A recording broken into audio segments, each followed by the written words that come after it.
तो दोस्तों ये है 7वां एपिसोड अपने 5वें सीजन का। सत्य क्या है, सत्य क्या है।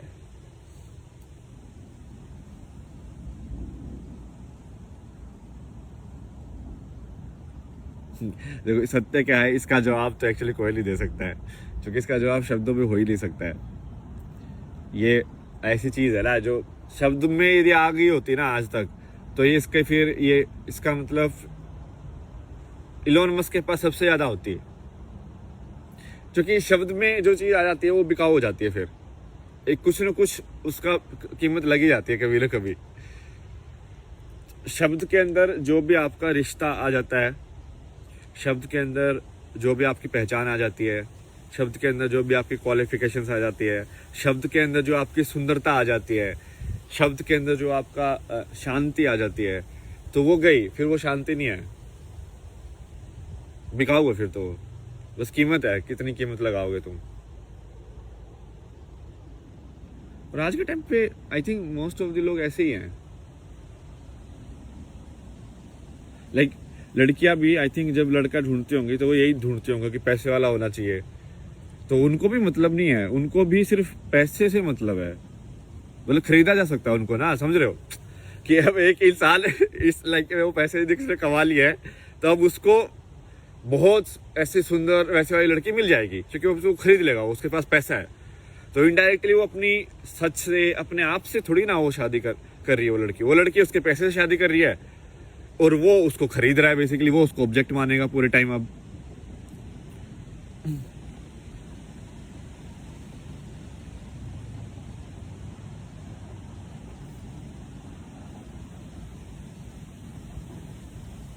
तो पूरा सोच ही बदल गया ना। मतलब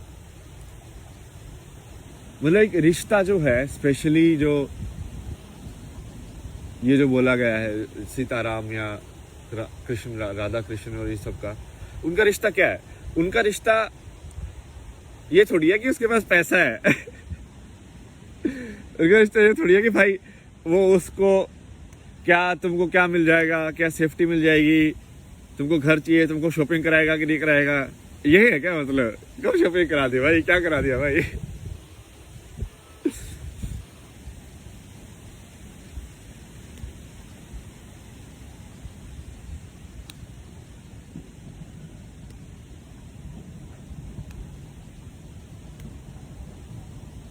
या फिर तुम्हारी इच्छाओं को पकड़ ले वो कि तुम, हाँ भाई जैसे दूसरे का होता है ना कि कोई एनआरआई है तो उसको भाई अलग उससे वो मिलता है प्रेफरेंस, क्योंकि बहुत सारी लड़कियों को आना होता है यहाँ पे, या लड़कों को आना होता है, एक ही बात है।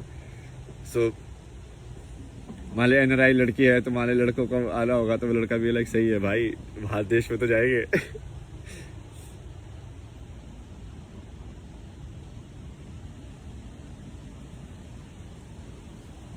उसमें दिखाया था ना वो एनआरआई लड़का था अपना, कौन सी थी, कंगना रनौत वाली मूवी। वो बोलता अदरक की तरह बढ़ रहा है इधर से भी। आदमी नहीं।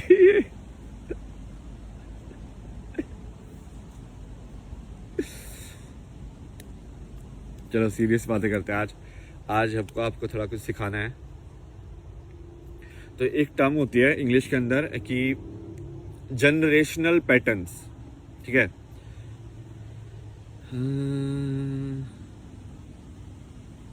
इसका नाम है, एक वीडियो भी थी मेरे को, वो सही, बिल्कुल सही दिखाती है इसको। वैसा ही बिहेवियर होता है इंसान का भी, एग्जैक्टली।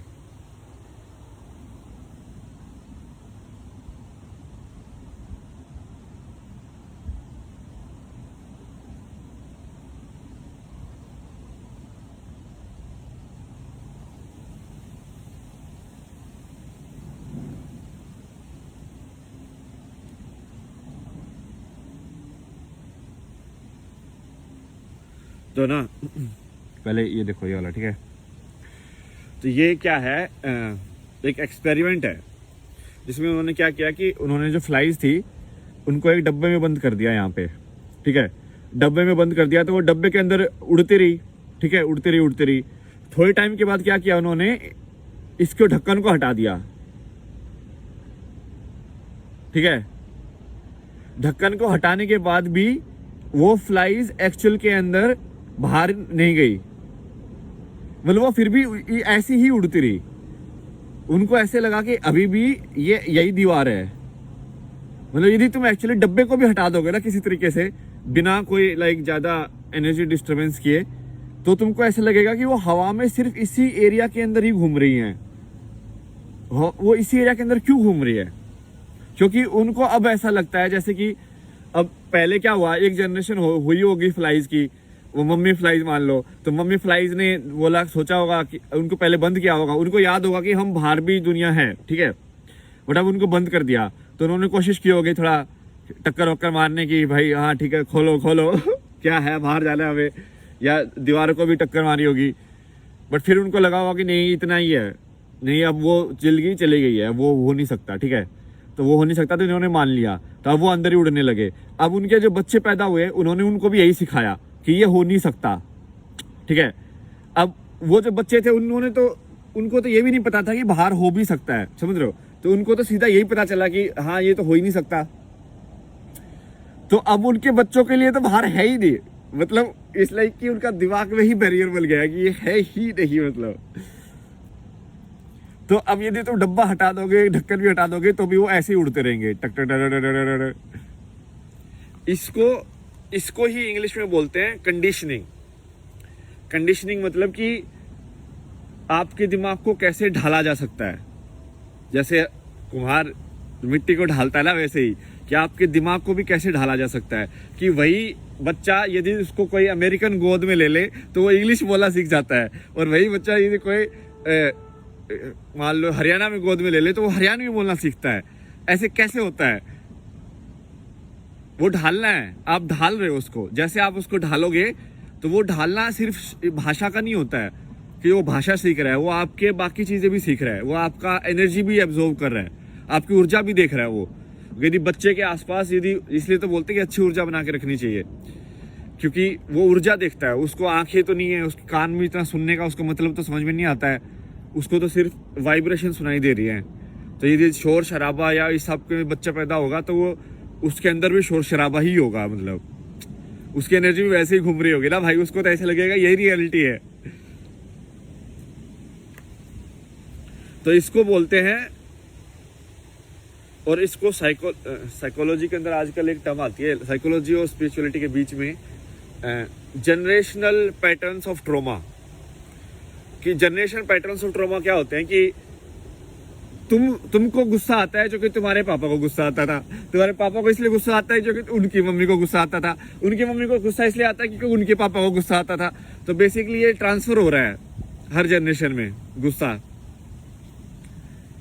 या ऐसे ही प्यार भी ट्रांसफर होगा कि जैसे ये तो देखा भी जा सकता है ना, तुम देखो ये पूरा जो जिनको एशियन कंट्रीज बोलते हैं, वैसे ये तो एशियन, अपन भी एशियन ही है, इंडिया भी, पता नहीं इंडिया को क्यों नहीं काउंट करते भाई, या तो इंडिया नहीं चाहता होगा, क्या पता, जो भी है। तो जैसे ये जो कंट्रीज हैं, कोरियन, जापानीज, यहाँ के लोग अभी भी बहुत ज्यादा पीसफुल है यार। मतलब तुम उनका रहन सहन देखना, मतलब एक छोटे से कमरे के अंदर एक बेड को ऐसे नीट एंड क्लीन इतना अच्छे से लगाएंगे, सारा सवाल भी ऐसे होगा। तुम देख नहीं रहे हो क्या उनके अंदर एक वो बुद्ध का अभी भी वो है, एक चीज, एक वाइब्रेशन है उनके अंदर, वो चलने का उनका स्टाइल बिल्कुल आराम आराम से, क्योंकि जब किसी कल्चर पे वो चीज पेनिट्रेट कर जाती है ना तो वो रह जाती है। जैसे इंडिया के अंदर ये सब वाइब्रेशन जो है ना पुराने, उनकी हैं अभी भी, शिव की, कृष्ण की वाइब्रेशन देखो अभी भी है, बहुत ज्यादा है कृष्ण की वाइब्रेशन। मतलब लोगों ने बहुत उल्लू बनाया, पैसे कमाने की कोशिश भी की है कृष्ण का नाम लेके, बट उसका सही में वाइब्रेशन, मतलब कि उसका कैरेक्टर जैसे बुद्ध का है, वो बुद्ध का कैरेक्टर ही तो है कि वो आराम से रहना है, ऐसे लाइक, जैसे तुम इनका मेडिटेशन की वीडियो देखता हो तो कितना आराम से बोलते हैं ये लोग, ऐसे बोलते हैं, हम आपके लिए बोलेंगे क्योंकि मैं बोल रहा हूँ। मतलब ये क्योंकि क्या करते हैं ना, माइंडफुल अवेयरनेस रखते हैं, तो ये शब्द के बीच बीच में भी गैप दे दे के कि हाँ मैं ही बोल रहा हूँ, लाइक बीच बीच में वो मेडिटेशन कर रहे हो, मतलब ये समझ रहे हो, बोलने के साथ साथ।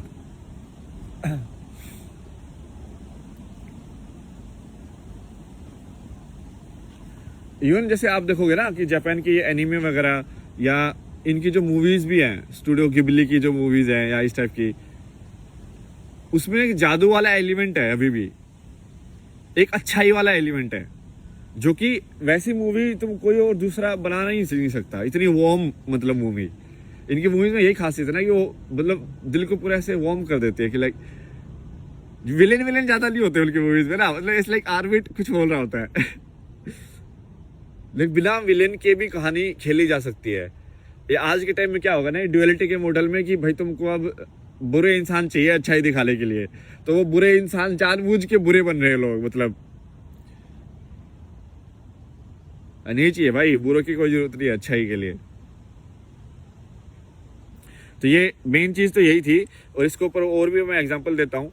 पहले तो मैंने आपको बताया कि कंडीशनिंग कैसे होती है, ठीक है, ये तो आप समझ गए होंगे, उदाहरण दे दिए मैंने, 3-4 उदाहरण दे दिए हैं, और ये एक्सपेरिमेंट की वीडियो भी है, मेरे को इंस्टाग्राम पे दिखा था, मुझे लगा ये तो परफेक्ट एक्सपेरिमेंट है भाई।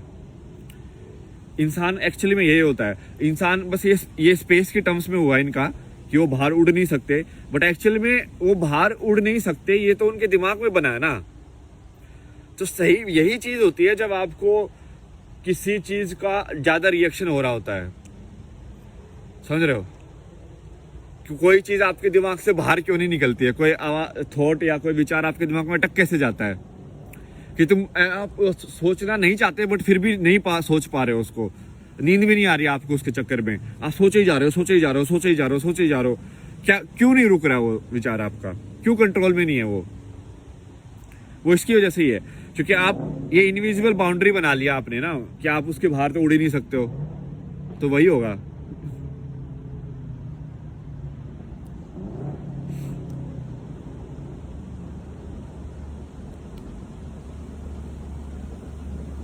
और ये थोड़ा एक्चुअल में ऐसा है नहीं है, मतलब थोड़ा और डीपर है कॉन्सेप्ट, बट कर्म का कॉन्सेप्ट थोड़ा सा ऐसा ही है।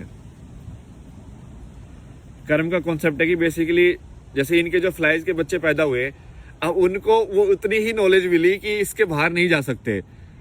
अब सोचो कोई फ्लाई जो बाहर जाने की कोशिश कभी करेगा, हो सकता कोई पागल हो जाए फ्लाई, ठीक है कि ऐसे ही बाहर चला जाए, लाइक नहीं कोई उसको रोकेंगे उसके दोस्त लोग, लाइक भाई वहां मत जा भाई, बला किया है वहां पे बाहर नहीं जा सकते, नहीं टक्कर मार के तेरा ही सिर फूटेगा। वो बोला कि नहीं मेरे को फर्क नहीं पड़ता, और वो कोशिश कर लेता है, ठीक है। इनमें से एक मक्खी कोशिश कर लेती है कि भाई मैं तुक्का मार के देख लेता हूँ, और क्या पता वो बाहर चला जाए, तो दूसरे वाले क्या सोचेंगे, वो भैंस की टांगे तो गायब हो गया मतलब तुम फ्लाइज के पर्सपेक्टिव से देखो, ऐसे ही ना जिंदगी को यदि दूसरे के पर्सपेक्टिव से देखना सीखोगे ना, तब आपके अंदर ह्यूमिलिटी भी आएगी और समझ भी आएगी।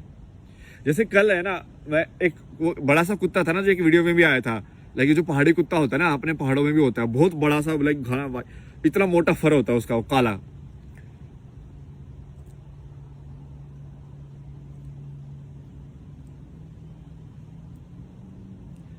तो वो मैं उससे ऐसे लाइक ऐसे बात सा कर रहा था, लाइक क्या कैसे है भाई, तो वैसे वो फिर भौंकने लगा वो, तो उसकी है ना वो भौंकने की आवाज काफी लाउड है, तो एकदम से भौंका ना, तो मैं थोड़ा डर गया। तो फिर वो जो उनकी थी वो बोल रही थी कि जी मतलब वैसे मुझे पता था कि वो कुछ करेगा नहीं, क्योंकि ऑब्वियसली वो दोस्ती है, वो तो वो पास से बैठा रहता है। नहीं, ये रियलाइजेशन इस चीज का है कि हमने ना आवाज को उसका मतलब समझ लिया है। जैसे कोई लाउड वॉइस जरूरी नहीं है कि वो ईर्ष्या से भरी हो, या कोई आराम से बोल रहा है इसका मतलब जरूरी नहीं है कि वो आपके हित में बात कर रहा हो। भाई मैनिपुलेटर बहुत है दुनिया में, ठीक है, मैं आराम आराम से भी बोल सकता हूँ ऐसे आपके सामने अभी, हाँ बच्चा आपके लिए सब सुख होगा, भला होगा, ऐसे ही है दुनिया में, तो तुमको सुला दो बेसिकली आराम आराम से। नाटक भी हो सकते हैं। तो अब कुत्ते की आवाज ही भौंकना है, समझ रहे हो, ये जो मैं कर रहा हूँ मैं भी भौंक ही रहा हूँ। और वो उस बल्दी ने ना बहुत सही बात बोली यार, मेरे तो दिमाग में अटक गई। वो बोले कि इस कुत्ते को हम जो बात कर रहे हैं वो भी ऐसी लग रहा हो कि हम भौंक रहे हैं। बोले कि हाँ ये तो बिल्कुल सही है यार, जैसे हमको लग रहा है कि वो भौंक रहा है, वैसे उसको भी लग रहा होगा कि हम भौंक रहे हैं। लाइक अभी कोई दूसरे लैंग्वेज का इंसान जिसको